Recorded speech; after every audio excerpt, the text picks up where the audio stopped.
Reddit, what is the worst date you've ever been on or heard about? Just a small disclaimer before I get started. The plot twist at the end of both of these stories will absolutely blow your mind and you won't see it coming at all. So definitely stick around for the endings.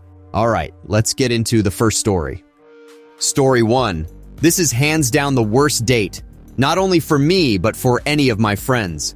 When it got bad, it was only the prequel to what was to come. It was 2003, and I was at home when I got a random phone call from Melissa, who got my number from a mutual friend who thought that I would like her. It was an odd phone call, but I was really single, and the prospect of going on a date sounded delightful. We talked for more than an hour, and she sprinkled hints about what she looked like. She also mentioned her bra size more than once, and I liked a bigger-chested girl. We lined up a date for the next Saturday, and I was standing in the spot where we decided to meet.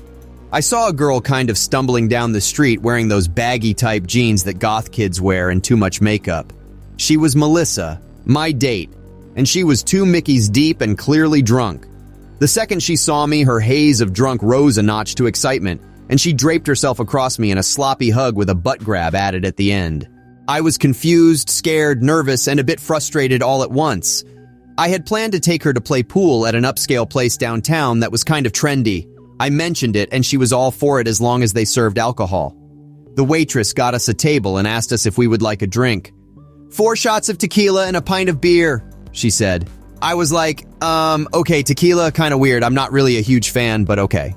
Oh, did you want some tequila too? She replied. They were all for her, and it was probably around 3 in the afternoon.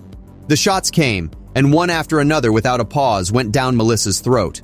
1 shot, 2 shots, 3 shots, 4, and then she downed the beer. Upon finishing the beer, she looked right into my eyes and wiped the foam from her lips with the back of her hand. Classy, right? She sauntered over to me while I tried to line up a shot and not notice how drunk she was getting. She leaned over me while I was bent over and said, "You can take me. We can go to the bathroom right now if you want." I missed my shot, partially due to the hand creeping its way to my crotch. I kind of laughed her off and said maybe we should wait until we finish the game. She let out an impatient sigh and grabbed my cue to make her shot. She wasn't really lining it up, and then she took a hit. It barely even grazed the cue ball. In frustration, Melissa threw the pool cue across the pool table, where upon hitting the carpet, it snagged and created a massive tear across the table.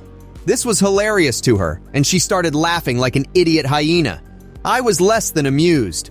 I said I needed to take a leak and headed to the bathroom. I was keeping an eye on my back in case she was tailing me. In the bathroom, I locked myself into a stall and put my face in my hands. How did I get here? Who is this woman, and why did I agree to this? How can I get out of this? While I was in the bathroom contemplating my poor life decisions, I heard a commotion outside. There was some sort of shouting and a glass breaking. I composed myself as best I could and left my sanctuary. Melissa and the bartender were face to face, yelling at each other. The bartender, who was also her friend, was being rational and asking her not to pull at the tear in the carpet she had created with her pool cue. Melissa thought it would be so funny to rip more carpet off the table, while the waitress and bartender thought it was a bad idea. Melissa saw me and started explaining how stupid they were. I tried to calm her down and suggested we go to another place instead. Thankfully, she complied. Being an opportunist, I tried to make the best of the situation. I mentally crossed off the date ideas I had planned for her in her inebriated state and decided it would be best to just get drunk and pass the time until her scheduled bus arrived. She agreed. I grabbed a case of beer, and since it was a sunny day, I suggested we go to a beach not far from the train station. I told her that she should be on her way when the bus arrived, so she wouldn't be stranded in town. She reluctantly agreed.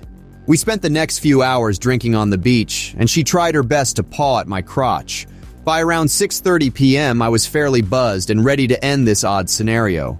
It was time to head to the bus station, but she was moving at half speed and hinting that she didn't want to leave yet. I wasn't paying attention, but instead took her by the elbow and inched towards her bus. She didn't have any more money, so I paid for the ticket. The bus driver took her ticket, but she didn't get on. Instead, she looked over her shoulder at me and proceeded to empty her stomach on the first step of the bus. The bus driver pushed her back, cursed her out, closed the door, and peeled off. Wiping her mouth of leftover vomit, she gave me a faint smile and said, "Well, it looks like we can hang out a little longer." I was not amused and didn't try to hide it. I wasn't smiling, I wasn't being polite, I was a totem of disappointment. I was walking away from the train station with her in tow. She explained that she had nowhere to go and it really wasn't a big deal if she just went home with me, and we could have some fun while we were at it. I said no. I let the steam of anger simmer down a bit and thought logically, but it was a mistake. She really didn't have anywhere to go, and it would be a dick move to leave her to her own devices. Reluctantly, I told her she could crash at my place, but it would be on my couch. She agreed. I was living with my cousin at the time, and he was home. He saw this atrocity come in behind me and ran to his bedroom, stifling the laughs along the way. We watched some TV while finishing the last of the beer in my fridge. I told her it was getting late, and I was going to call it a night. I grabbed some extra blankets and pillows for her. She took them quietly and thanked me. In the middle of the night, I was awakened by a sensation of being crushed. Melissa was on top of me, on top of my blankets, fully clothed, and our faces were inches apart. I couldn't sleep, she said. I told her to get off of me and that she was hurting me. She got up and said she didn't want to sleep in my living room and asked if she could sleep in there with me. Wordless, I got up, grabbed the blankets and pillow from the living room, and I made her a bed next to mine. She watched me do this. When I finished, instead of saying anything, I pointed to the bed and climbed back into my own. Once more that night, she attempted to get on top of me, and she never took her shoes off. Fortunately, daybreak arrived, and I woke her up to repeat the process of taking her to the bus station. This time, the formalities were gone. I simply told her, "There's your bus. Don't puke this time. No, I didn't have a good time, but goodbye anyway." Upon returning home, I pulled out my cell phone and looked up our mutual friend. I proceeded to vent my frustration about the ordeal to the original friend who set me up with her. However, my friend was perplexed and had no idea who Melissa was. I described her, and there was a moment of silence. My friend then explained that her friend from out of town had come to visit, but she had brought along her cousin, who was a high-functioning but special needs student. Melissa's mother was in the process of having her signed over to a group home in town. When Melissa visited my friend, she apparently went through her things and found a photo of me with my phone number on the back and took it. In the end, I realized that I had gone on a date with a mentally disabled woman. Story 2. I recently had a date that I thought was the best of my life. End up being the worst I've ever experienced. I met a girl on Tinder and we started talking on a Sunday. We chat a bit, exchanging messages on the site, and we're both very nerdy and love video games. She plays MMOs, D&D, and does Friday Night Magic. Freaking perfect. And she doesn't look too bad. In fact, she's probably the most attractive girl that has ever talked to me on that site. She gives me her phone number and we text for an hour about more nerdy stuff. Then she informs me that her phone is dying and she doesn't have her charger, and that her phone plan runs out that night. So she gives me her Facebook and says she can get Wi-Fi on her phone and talk to me there. We spend about 7 hours chatting on Facebook until 4 a.m. Since it was Sunday, I took about an hour break to watch True Blood. She apparently likes True Blood and says she's Sookie in real life. I asked, "Why are you Sookie?" She says, "Because I'm sort of telepathic and I can read people and feel their emotions and thoughts." She asks if she can come over and watch True Blood with me. My roommates, friends, and I had just spent the entire weekend having a LAN party. My 2 roommates and I were still set up in the living room for the party, and none of us had felt like being productive members of society that day, so none of us had showered. I tell her this thinking she probably would not want to hang with a bunch of smelly dudes. I have an acquired taste for nerd funk. In fact, I can't take a shower, so I'll fit right in with you guys. I tell her I'm not really comfortable with that. I mean, we had just started talking that day and never met. So I go watch the show, then we chat more for the rest of the night. In our chats, she seemed really excited and a bit obsessed about the fact that if she came over to hang out with me and my roommates, she was going to make them jealous of me. When I come over all covered in tattoos, 110 pounds, size 0, and all gothed out, they're going to get so jealous it will be fun. My roommates and I homebrew beer and mead, and we drink a lot of craft beer. We're beer snobs. I ask if she drinks, and she says that she used to, but doesn't anymore. She only drinks at home, never with a group of males, and only when she can watch her beer and never take her eyes off it after the factory seal has been broken. Then she says she thinks she can talk to her therapist and be able to drink if she hangs out with me because it sounds like fun to her. At this point, she also makes some comment about having PTSD. I got the impression that she had been sexually assaulted in the past from someone spiking her drink, but I never asked her about it and moved on. It doesn't matter to me if that did happen to her or not. It's not something I'd ever even think of doing, and I'll never treat a gal like she's damaged goods or something because of her past. She then makes a comment about drinking homebrew, making her nervous. That's fine. You don't have to drink. My friends and I have abstained from alcohol in the past when having someone over who has serious problems with it. Then, out of nowhere, she accuses me of being an angry, alcoholic drunk who might hit her. Since her ex-husband started out 2 beers a night and then beat her, and her alcoholic mother abused her. Somehow, during our conversation about her wanting to make my roommates and friends jealous about her, she makes the comment, "I wreck, guys. I've done prawn." She proceeds to tell me all about how she models for some cam girls website. She did 3 extreme scenes for Naughty America that were never released because I had a good lawyer and they broke contracts, so I had them all taken down so no one has ever seen them. Oh, and I freaking love anal. Well, that's nice, but that's not something you say to someone the first time you're chatting with them and haven't even met with yet. At this point, I was halfway convinced this person was a troll and couldn't be real. The next day, she chats with me on Facebook more throughout the day while I'm at the office for work. She starts talking to me about drugs. She kind of hinted that she had tried a lot of things, then tells me that I never do any of the hard stuff, just weed and shrooms for me. I share my opinion on drugs, mainly that I don't do them ever, but that I don't have that much of a problem with people who do, and many of my friends have tried things in the past. I've even been a trip sitter on occasion. She thinks that hanging out with those kinds of people is really dumb, and she thinks less of me for that. But it's perfectly fine that she's tried heroin, meth, cocaine, acid, and regularly does shrooms and smokes weed. She tells me that she has a list of things the next guy she dates must have or do, which includes smoking weed every day. She claims she will peer pressure me into it with research studies that only she has access to. We argue a bit about why she thinks I need to do drugs, why it's okay for her to have tried things but not my friends, and she ends up going into some freak out mode where she claims she's having terrible anxiety and I need to stop talking to her right now. A few hours later, she starts talking to me again, saying that the things we were talking about were triggering her PTSD and making her anxious. But she's cool now and wants to chat more. She informs me that she really likes me and that up until our disagreement on illicit substances and the way that her anxiety attack changed my impression of you and the way I think of you, that she would have let me wear her like a hat. We continue to chat. She seems to have gotten over whatever was going on with her and says she doesn't want to sound clingy, but she just has to see me right now. She wants to bring a late lunch to my work at around 4 p.m. No. Eventually, I agree to do something with her and meet her that night. I was really wanting to go see Guardians of the Galaxy, so I asked if she wanted to go see that. She did, so I bought tickets for a 9:30 p.m. showtime. She wants to meet me at 7 p.m. so I can get to know you. We won't be talking and learning about each other during the movie. She wants me to meet her at 7 sharp at the mall in a nerdy toy shop kind of place.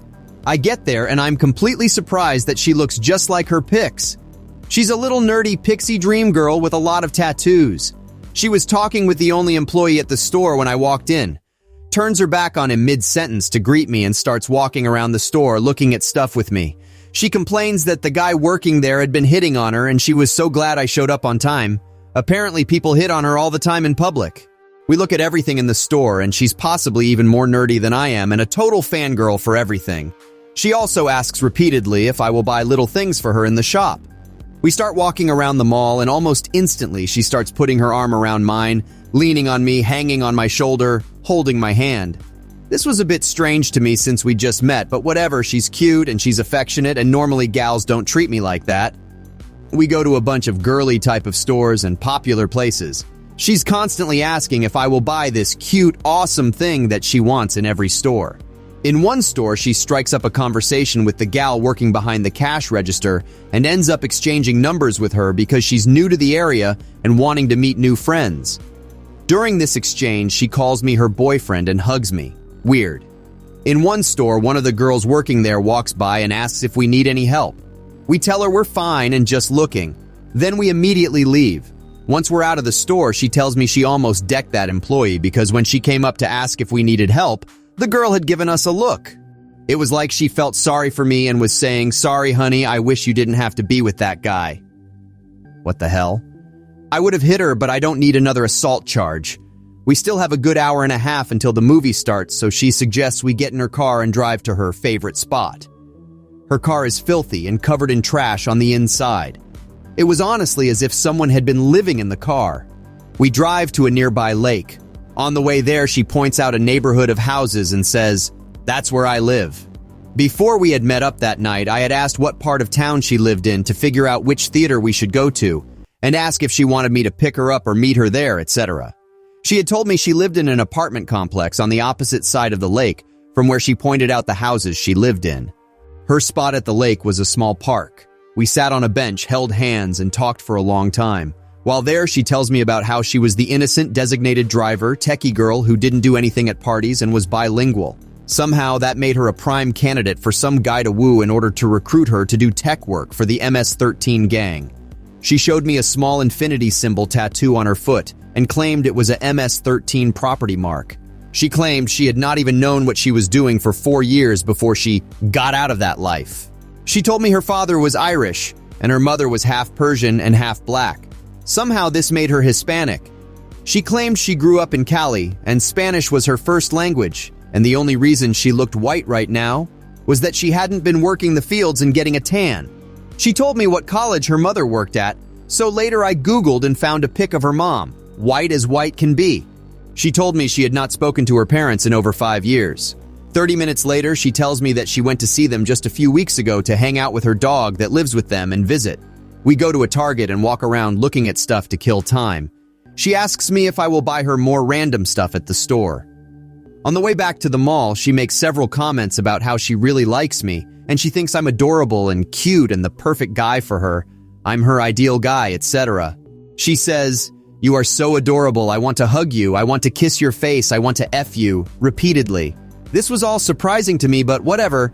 The chick maybe wants to bang me and is showering me with affection, I'll roll with it. We go to the movie, share a drink, talk a lot more since we were 30 minutes early, and there was no one in the theater but a couple in the back row and us sitting in the front row. At this point, she pulls her pants and her panties down to show me a tattoo she really wanted me to see that was way below her panty line. Who does that on a first date?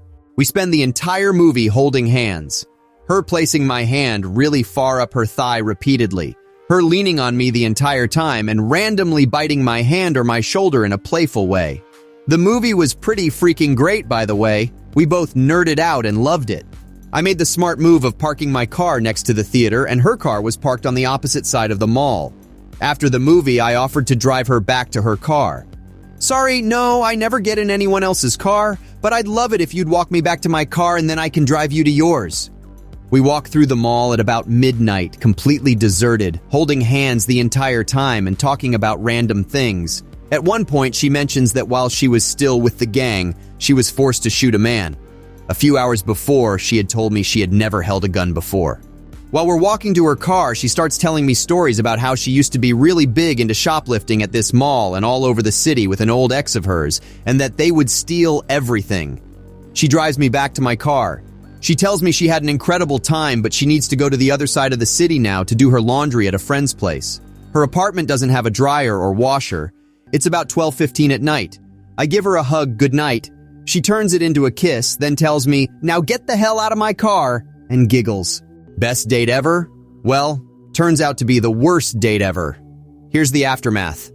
Later that night, about 1:30 a.m., she messages me online to say that she needs my help because someone DDoSed her PC.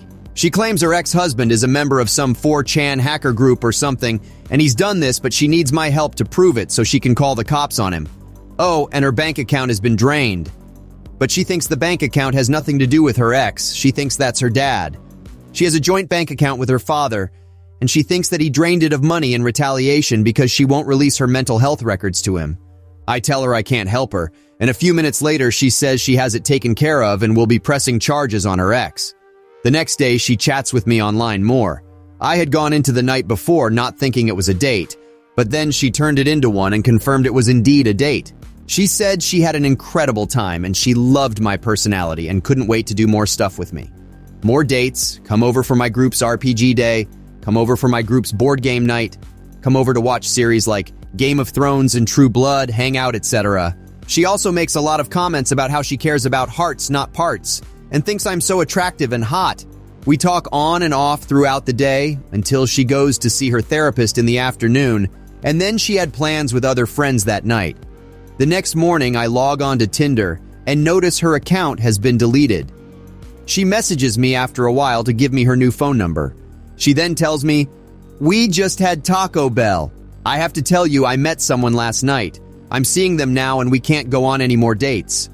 She apparently met a guy that night who she had not seen nor spoken to since high school 5 years ago. It sounded as if she had a crush on him in high school when she weighed 240 pounds, and he wouldn't give her the time of day. But now that she weighs 100 pounds, he's interested. In a single night, they go from, "Oh hey, old high school friend I haven't even spoken to in 5 years," to "We're official." She spent the night at his place, probably banged him, after telling me repeatedly that she had a rule of, "If I sleep with you within the first 3 dates, I'll be bored of you within 3 weeks. I don't even know anymore. We barely talk the rest of the day. The next day, I find out that she is moving in with the guy, after a single day of knowing him and going out with him. And this is after she had told me that she had her apartment paid for like 6 months in advance. She also said contradictory things about having roommates at her apartment. First, she had a girl roommate. Then it was a guy roommate who she had permanently friend-zoned.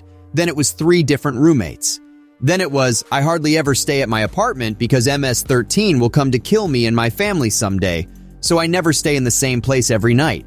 Pretty much every single day that I had been talking to her, she had crashed at a friend's house and slept in her clothes that night, since she posted pics about it on Facebook the next morning every day.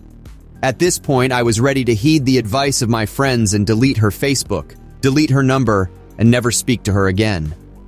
I told her so, and asked if there was any reason why I shouldn't after the way she had treated me. She maintained that she had done nothing wrong. We argue a bit, and she deletes me from Facebook. Later that day, I get a million text messages from her, and she tries to call my cell while I'm at work. She claims that 2 messages I sent her on Facebook and 3 texts I sent her are harassment. That's not true. I basically was just sending her messages asking why she treated me so poorly and that I was really confused at the sudden change of heart. She claims she is going to her lawyer in less than an hour to file complaints for harassment on me and 3 other guys she had been talking to and seeing who flipped out when I got with someone other than them. She then says she's going to also file charges against me for slander because she did nothing wrong to me at all, and I obviously must have told lies about her to my friends in order for them to suggest I delete her crazy ass on Facebook and her number. She says I have exactly 1 hour to provide proof that she did anything with malicious intent towards me or she's filing these charges. The consensus of my friends and I is that this girl was most likely homeless, a compulsive liar, was desperately looking to get laid and find a guy to take her in and take care of her, and was on a lot of drugs. They also said I have no game, otherwise I would have slept with her on the date night. But the silver lining is that I avoided sticking my dong in crazy. Thanks for watching till the end, and don't forget to like and subscribe for more of these ridiculous stories. Love you all, and stay safe out there in that crazy world. Much love. Peace.